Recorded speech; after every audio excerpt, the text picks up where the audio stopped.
थंडी एवढी पडली ना, काय सांगू तुम्हाला. चिकन आणल्याशिवाय पर्याय नाही. त्याशिवाय अंगातली थंडी जाणार नाही. तर चिकन स्वच्छ धुवून घेतो आणि ही आलं लसूण पेस्ट आणि कोथिंबीर याचं मिक्स केलेलं आहे.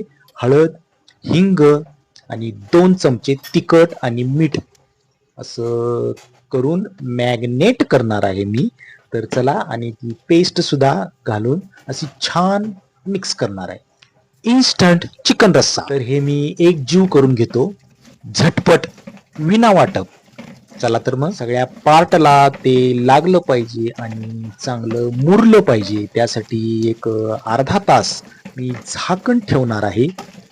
वाटप घातल्यावर सुद्धा चिकन छान होतं, खरं वाटपसाठी मला तेवढी सोय नाही आहे, त्यामुळे मी वाटप घालणार नाही. हे आपण मुरवायला ठेवूया. विदाउट वाटपच मी चिकन दुसरी कामं करता येतील बनवणार आहे. तर मी गरम पाणी एका पातेल्यामध्ये रश्श्यासाठी किंवा आमटीसाठी करायला घेतो. आता एक टोमॅटो चिरलाय, एक कांदा चिरलाय आणि कोथिंबीर चिरली. गॅस पेटवलाय, कढई ठेवली, त्याच्यात 3 पळी तेल घातले. आता तेल तापल्यानंतर त्याच्यामध्ये कांदा गुलाबी रंगावर परतलेला आहे, त्याच्यामध्ये टोमॅटो घालतो. तो विरघळेपर्यंत छान परतलेला आहे. आता याच्यामध्ये मॅग्नेट केलेलं चिकन घालूया, चांगलं मिक्स करूया. मला झटपट चिकन बनवायचं आहे, वाटप करायला मला तेवढा वेळ नाही. खरं म्हणजे मी तिखट आणि मीठ नंतर घालतोय, आता जरा वेगळी पद्धत केली आहे, कारण की शिजलेलं कळत नाही ना, त्यामुळे तिखट मीठ नंतर घालायचं असते. पण ते जरा आज वेगळ्या पद्धतीने करूया. हे झाकण ठेवून मस्तपैकी तेलामध्ये मुरू द्यायचे. आता हे मी काढलेलं आहे.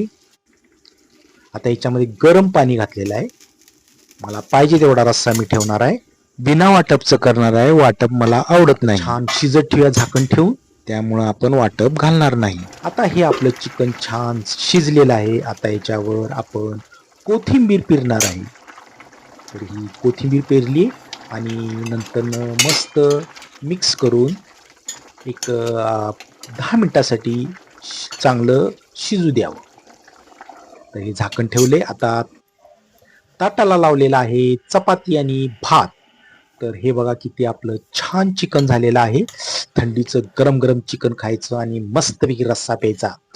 चला, आज भूक मला प्रचंड लागलेली आहे. चिकन म्हणल्यावर तर आज आपण नाही, मी तेवढं मोजूनच खातोय, असं डबल खात नाही, तुकडे जरा जास्त खाते.